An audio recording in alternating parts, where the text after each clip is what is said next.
Russia is spending more than $100 million on a single wave of missile and drone attacks, while carefully hiding the real state of its economy. At the same time, it continues to strike civilian targets, port sites, and commercial shipping, including vessels carrying food.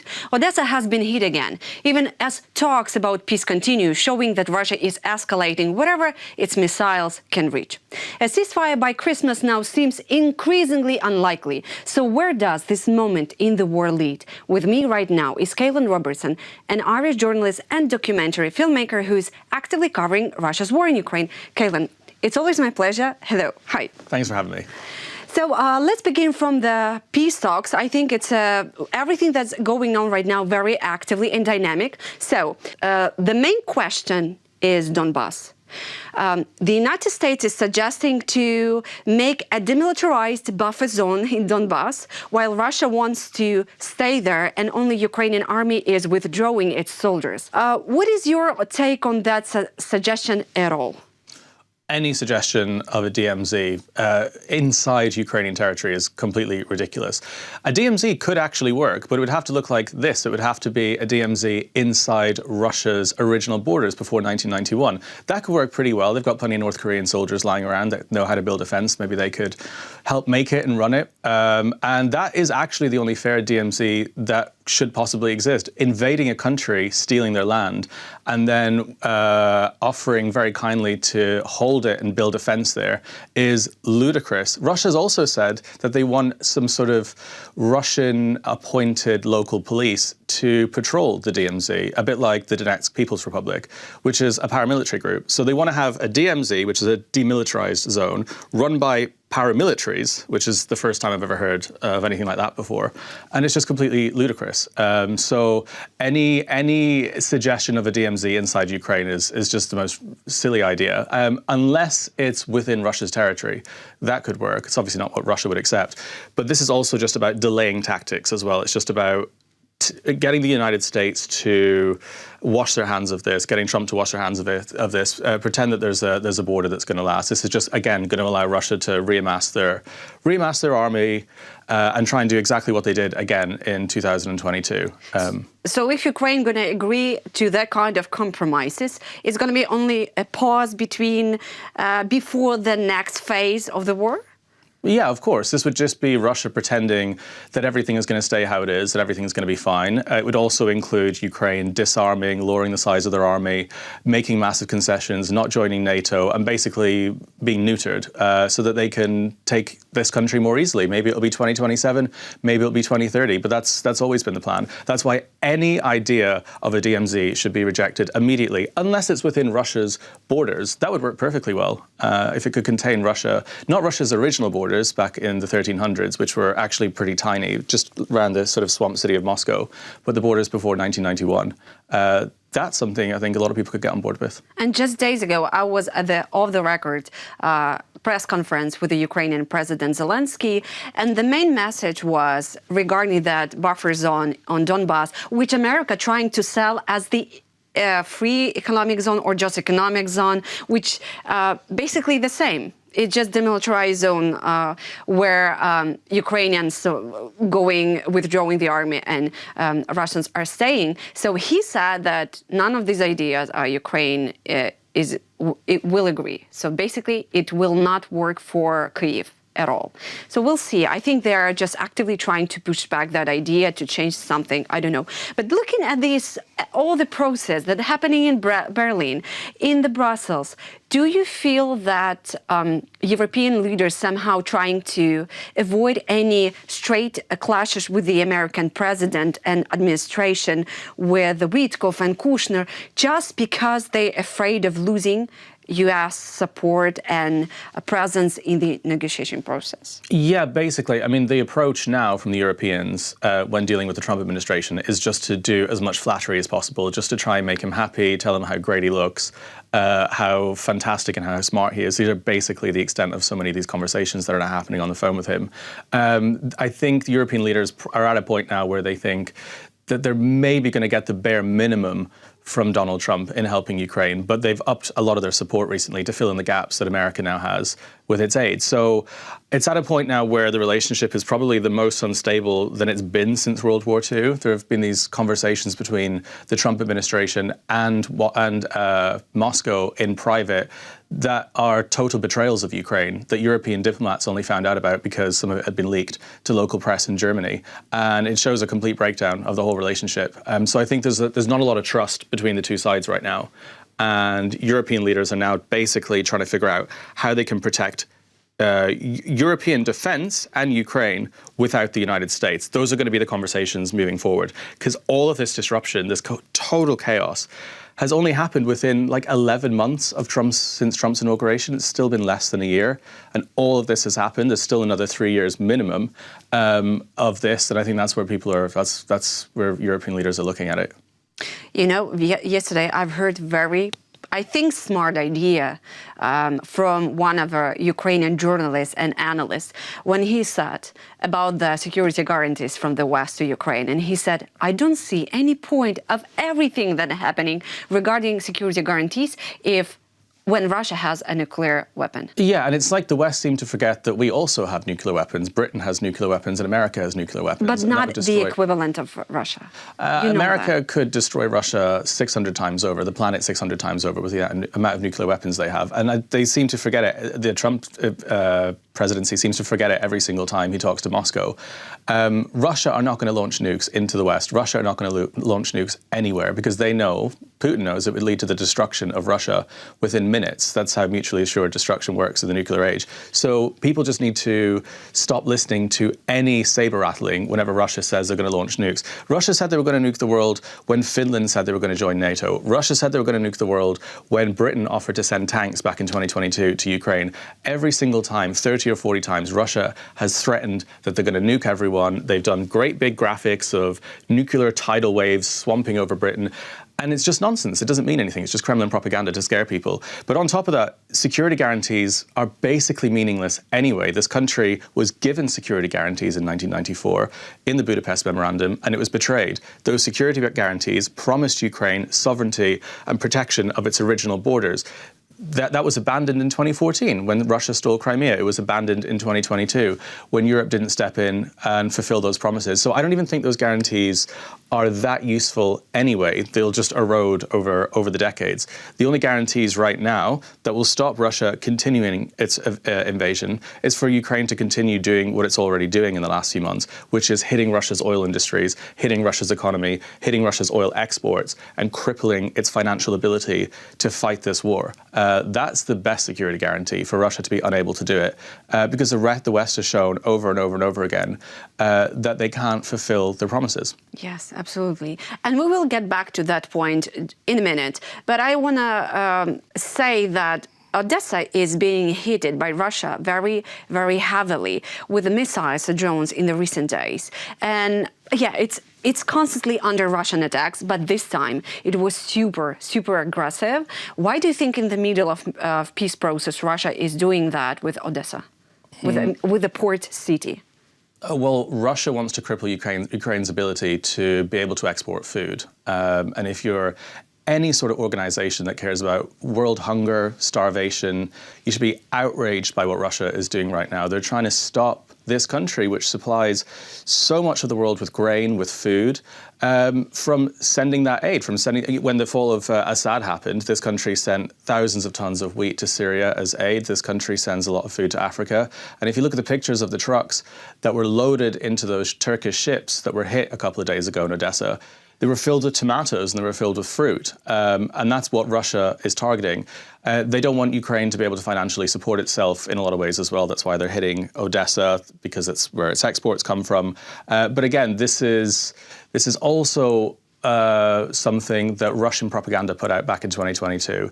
People in Britain said, we shouldn't help Ukraine because of food insecurity. We shouldn't upset Russia because food prices will increase. Food prices are going to increase if Russia are going to hit a port city that's exporting a massive amount of the grain that Europe consumes, a massive amount of the sunflower oil that this continent consumes. So Russia's causing food insecurity right now to cripple Ukraine at the behest of the rest of the world. And everybody should be outraged by that. But the main reason they're doing it in this exact week, at this exact moment, is because Ukraine have started hitting Russian oil tankers exporting under false flags, using ship-to-ship transfers, Russian oil illegally through European waters and selling them around the world.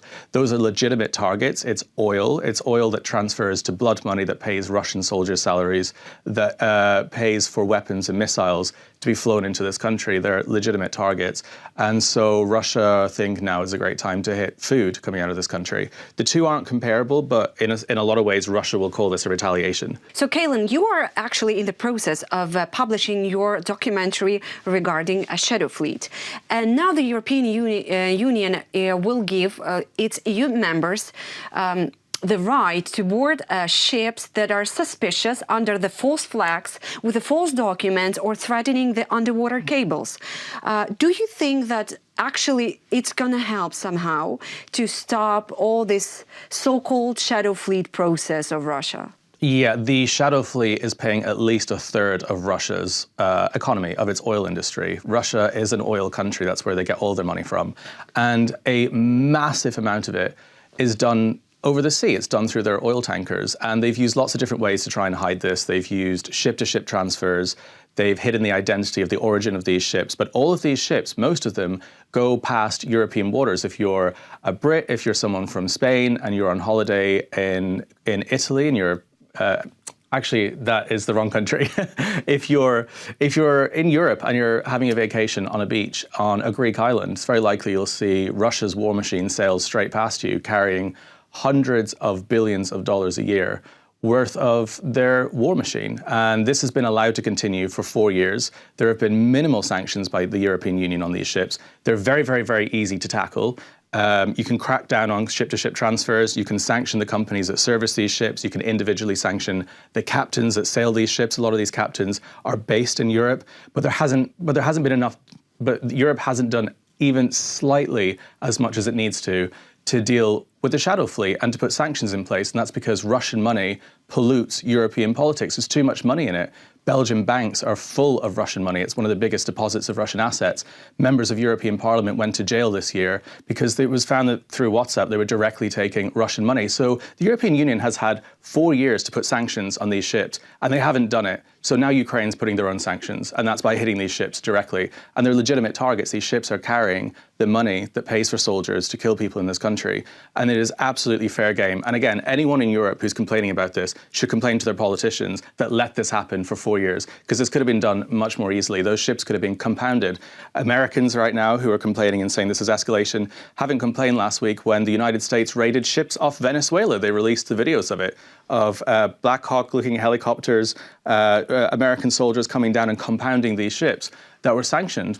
It's done by the Americans, it's done all across the world, but it hasn't been done here. So if you're upset about this, you shouldn't be upset at Ukraine, you should be upset at your politicians for allowing it to happen, especially in Greece. And this stuff is everywhere. I spent literally a week on the island of Lesbos, and I met at least 3 different people that were actively involved in helping to service those ships. They wouldn't go on camera, they wouldn't go on the record. One of these people had actually sailed for 3 months on one of the ships from Russia all the way to Singapore, and she said she was employed by a locally based EU company when she was on that ship, and she was paid through that company. All of these shell companies can be clamped down straight away, investigated, but again, Europe hasn't done it, and it's everywhere. So my film investigates all of that, the extent of it, how much money's involved in this, and looks at the fact that Ukraine now taking matters into their own hands is entirely justified. Regarding the shadow fleet, what is the weakest points in it? I mean, logistically, financially, I don't know, maybe technically, what is the weakest point in the shadow fleet where we can target? Well, the weakest point is through the Bosphorus Strait and through European water. Are you talking about, well, if you're talking about Ukraine, the weakest point is when the ships leave Russian ports and go through the Black Sea, and just before they get through the Bosphorus Strait, they can be hit. That's its weakest point right now because it's working. But the second weakest point is when it goes through European waters, just 12 miles from the shores, the ships that I was filming back when I was there, because those ships could be compounded, they could be stopped. And once that happens and penalties are put in place and insurers can't insure those boats anymore, then the entire system stops. And Russia is basically cut off if it can't go through those 2 regions. And so there are 2 massively, massively easily targeted spots for that fleet. And again, it's about $750 billion a year. That's how much the Shadow Fleet contributes to Russia's economy. Russia's economy, that is smaller than Italy's economy, would devastate Russia entirely, totally devastate it, probably put an end to this within days if it was completely stopped. And it's very, very, very easily done. If European politicians decide that they're interested in stopping this for 5 minutes, then they can target the very, very, very narrow strip of water, their water, that these ships sail through.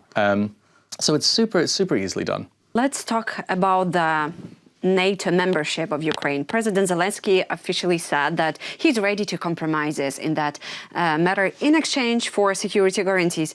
How do you see that deal? Is that fine for Ukraine in a visible future? I think it's very good to keep European leaders happy and continuing aid to Ukraine, but I think it's very likely that the government here know what security guarantees mean and know that they'll probably be betrayed down the line. The European Union, European politicians are still terrified of the idea of this country joining NATO, terrified of the idea of doing anything bold. So at this point, I just think this is just basic diplomacy, but I don't think it's really going to matter at all. I think this country is the only country right now on earth that has the ability to defeat Russia. Europe has absolutely no idea how to help with any of this situation.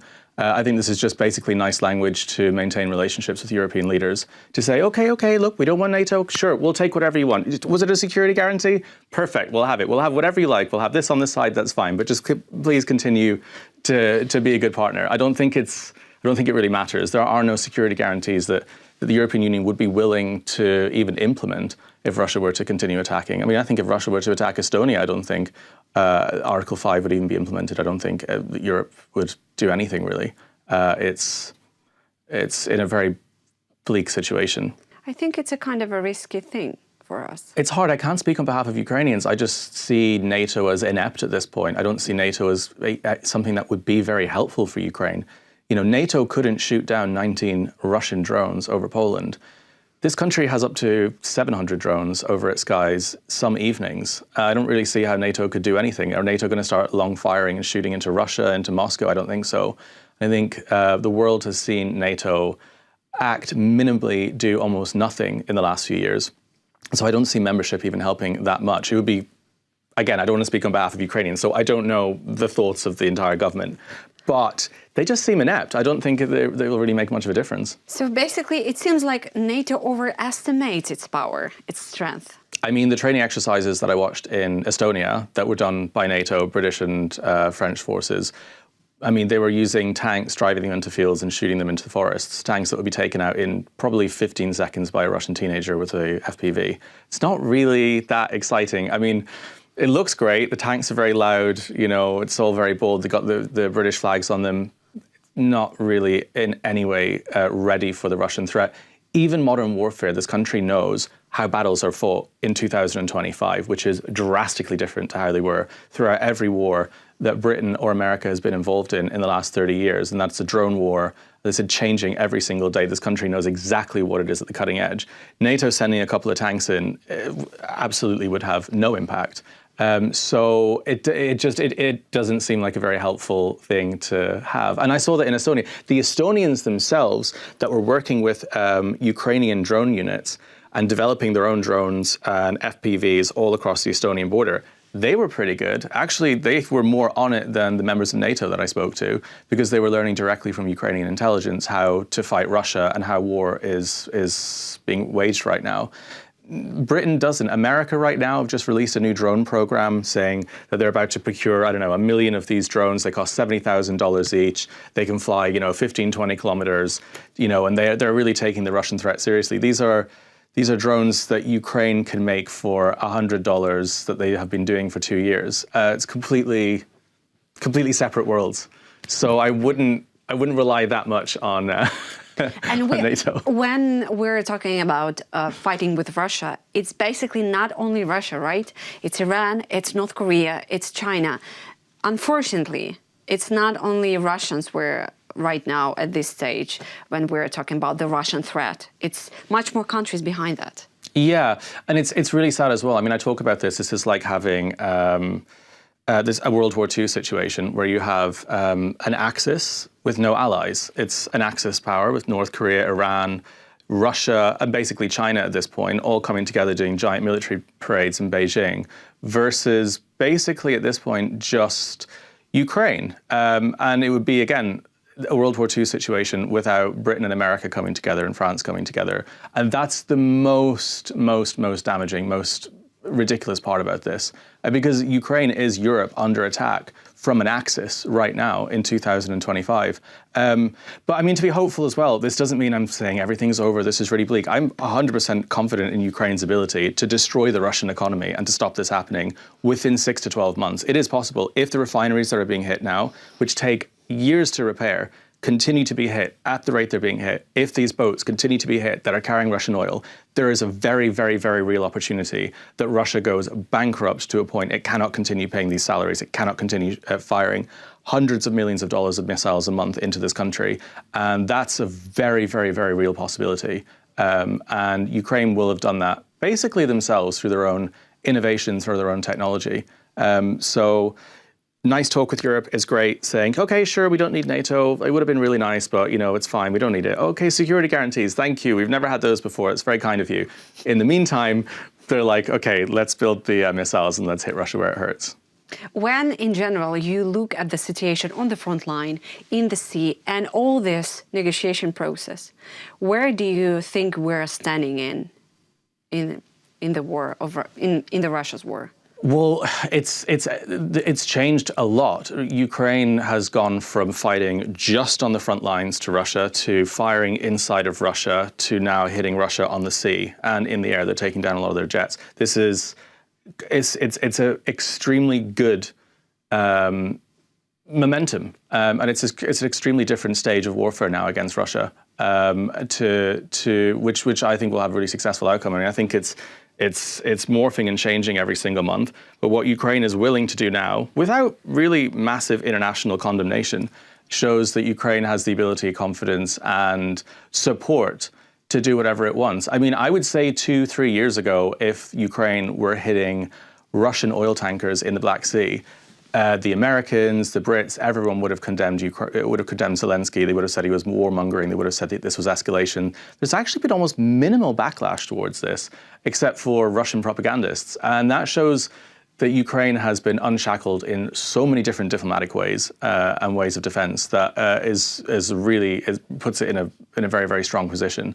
So 2026 is going to be the most interesting year, and it could be one of the most definitive years for all of this. And if Ukraine continues what it has been doing, it could genuinely lead to this stopping. Not only once I've heard from very trusted Ukrainian sources and not only once I've heard from the Ukrainian very trusted sources and journalists that if the war will not end on the 4th year, in the February of 2026, then it's going to last for years. Do you think that is coming?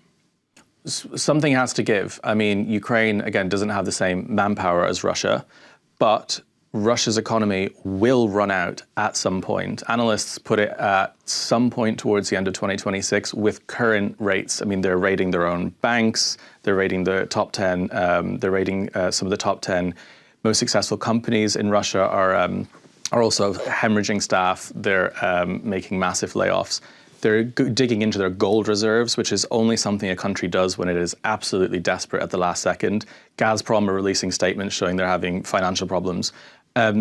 If that gives first, then it'll lead to the end of this, or at least the complete seizure of the front line where everything stops. And I think that will probably happen towards the end of 2026. It will require Ukraine hitting more intensely into Russia, into its oil strategy, into its oil refineries.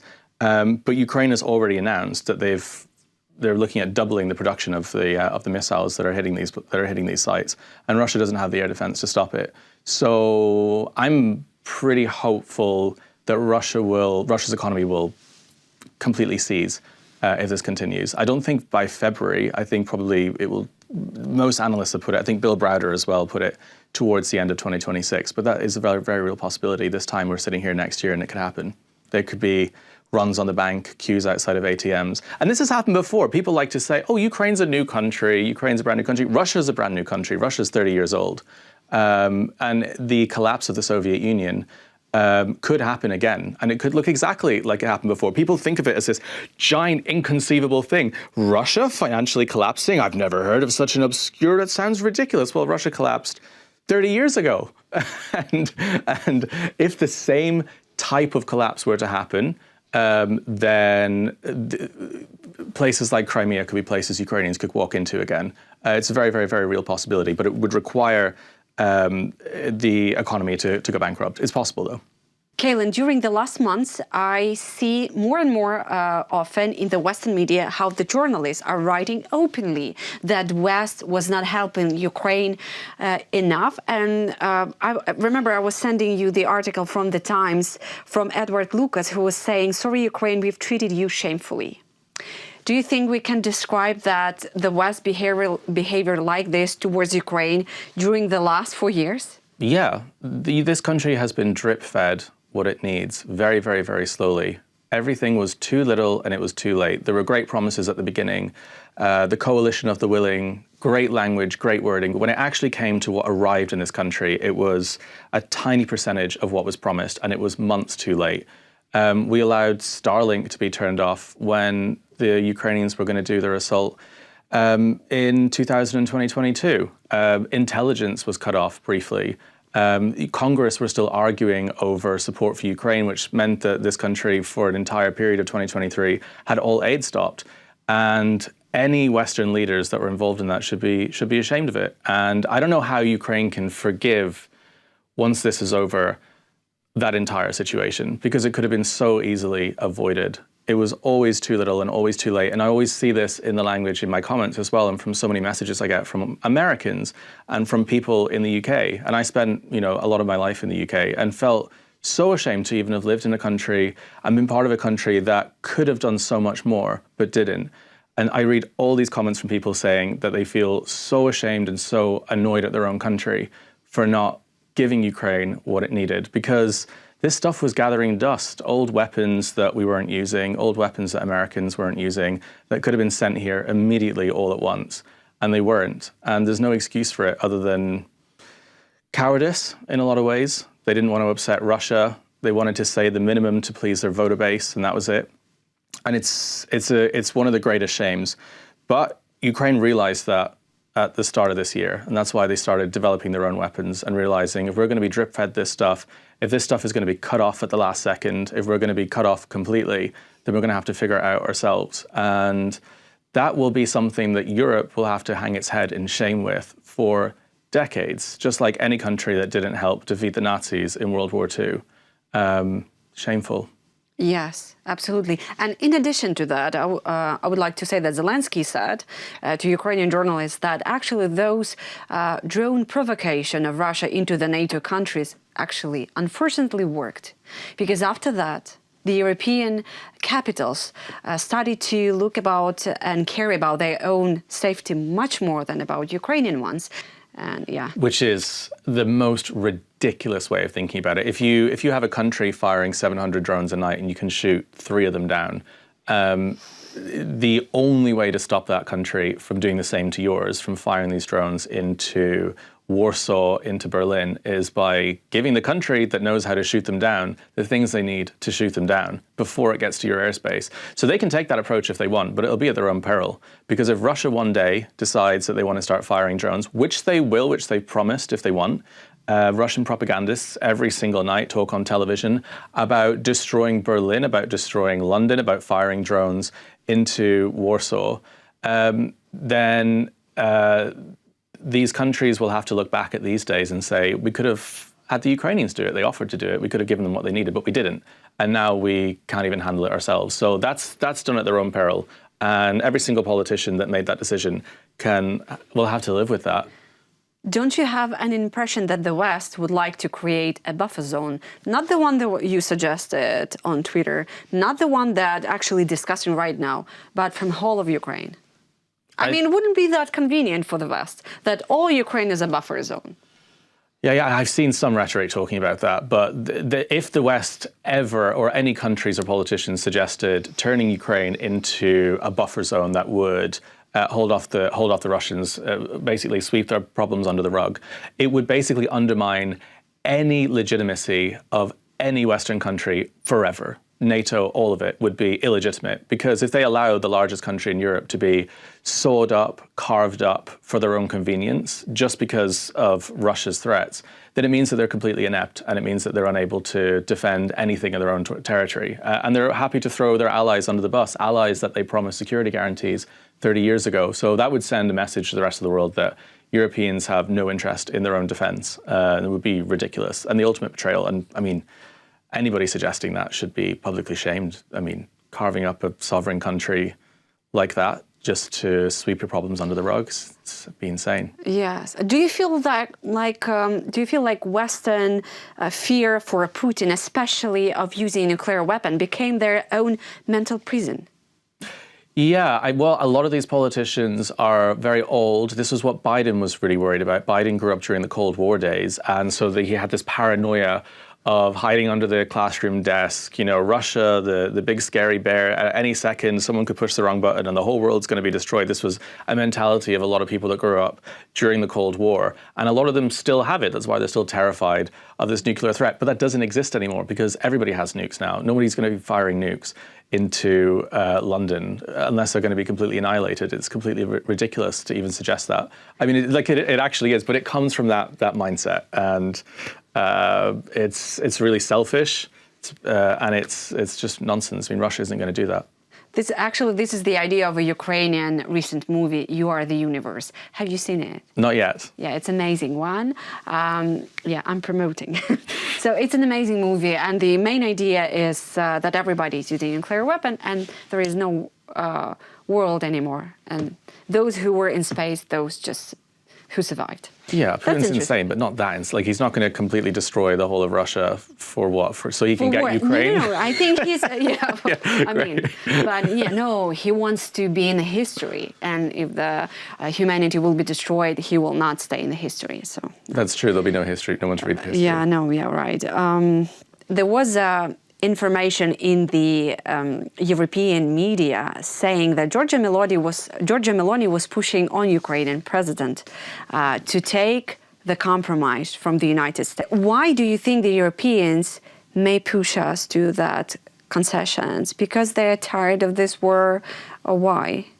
I don't know. I mean, there have been so many politicians doing this from the beginning. A lot of them still just want to side with the Trump administration and please him with whatever he wants. I think there's a huge fatigue generally with a lot of the voting populations in Europe with war, because we live in a social media age as well. People want things over with in 5 minutes. They move on very, very, very quickly. In 6 months, this will have gone on longer since World War I. And so a lot of politicians want to take the Trump approach and just have it over with. That's not how wars end, but that's what they want to tell their voter bases, which is a depressing aspect of this. But again, I mean, it doesn't make much of a difference for Ukraine because, again, this country's figured out its own way to defend itself and to fight back. But yeah, I think we'll be seeing more politicians saying things like that over the next year or so. Seriously? Yeah, I think so.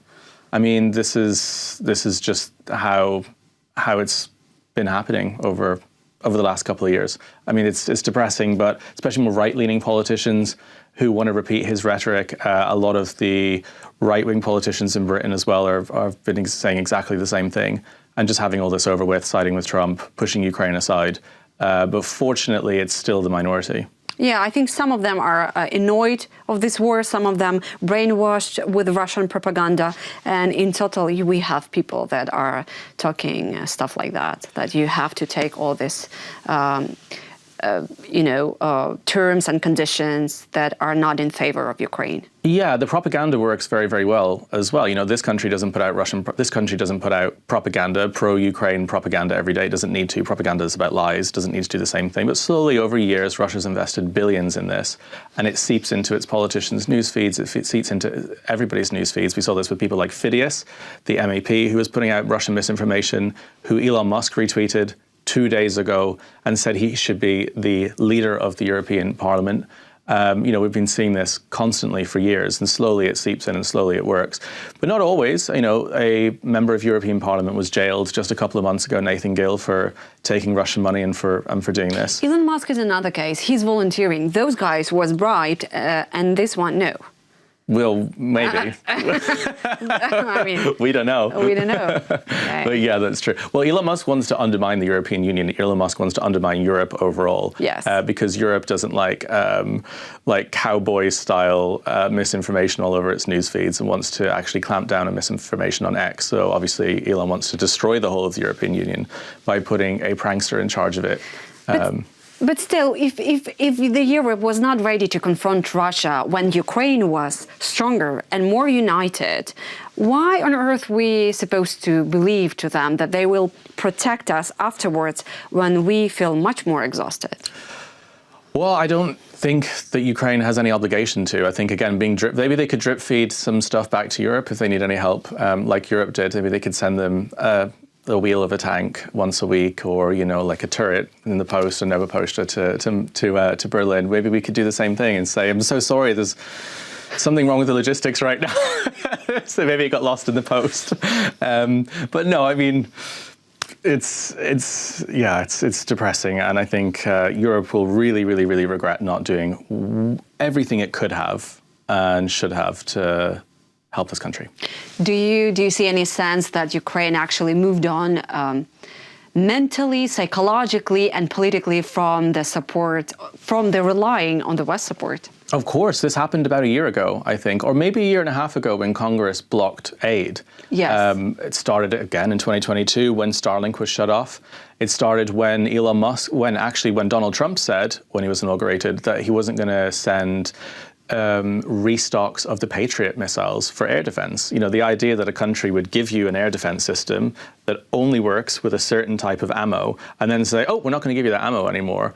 Ukraine watched that and said, "Okay, we'll still be very nice. We'll still ask for that ammo, and we'll still do all of our negotiations and listen to your nonsense about peace treaties and all this sort of stuff. But we're going to figure out how to make our own weapons and do this ourselves." Ukraine has been. That's why Operation Spiderweb happened. That's why there's so many operations with these sea drones, with sabotage inside Russia, because this country realized on those three separate occasions that exact thing, that they're going to have to figure it out themselves. Because of the betrayal, a monthly betrayal at this point. Absolutely. I wanted to end our conversation, our interview on the positive note, but this time it will be the way it is. So, yeah, we have this, a tone of a betrayal with the West. And yeah, I don't want to complain as a Ukrainian, but they could do much more. I do agree with you. Yeah, I think that we could end it pretty positively, and that's that this could be the ultimate success story. If Ukraine has managed to defeat Russia financially and destroy Russia financially and get its borders back itself, despite all the odds, despite being cut off from the world, despite being betrayed by the American government, despite being drip-fed its aid, the fact that this country could do that themselves through their own innovation and through their own strategy would be the ultimate success story of any war almost ever. And it's actually within sight, it's actually within the horizon, and it could definitely happen. So I think it's good to focus on that and imagining how, in the history books, amazing that would be. And I think I know what to add at the end of this video, very warm and touching. Recently, you have posted a video regarding a Ukrainian composer, Mykola Leontovich, and his song, The Carol of the Bells. And your shooting and filming was amazing. So I think we're going to put something nice over here because it's a Christmas mood. It's a Christmas song. Everybody knows that. And if you don't, so just a quick reminder, this is a Ukrainian author and it's a world famous composition. Щедрик, щедрівочка, прилетіла ластівочка, стала собі щебетати, господаря викликати. Щедрик, щедрик, щедрівочка, прилетіла ластівочка, стала собі щебетати, господаря викликати. Yeah, this was really nice to shoot. And I hadn't realized that the composer was from Pokrovsk as well when he wrote, he was living in Pokrovsk when he wrote it. And he was singing in the Pokrovsk choir actually. Yeah, and just to think up across, while you're driving home for Christmas right now, to think of Ukraine, that song is in the hearts of everybody that celebrates Christmas. During Christmas markets, coming home by the fire, whenever you hear it, just think of Ukraine and think of the art, the beauty, the culture, the music. And donate. That's come. Yeah, and to think of Ukraine and helping Ukraine.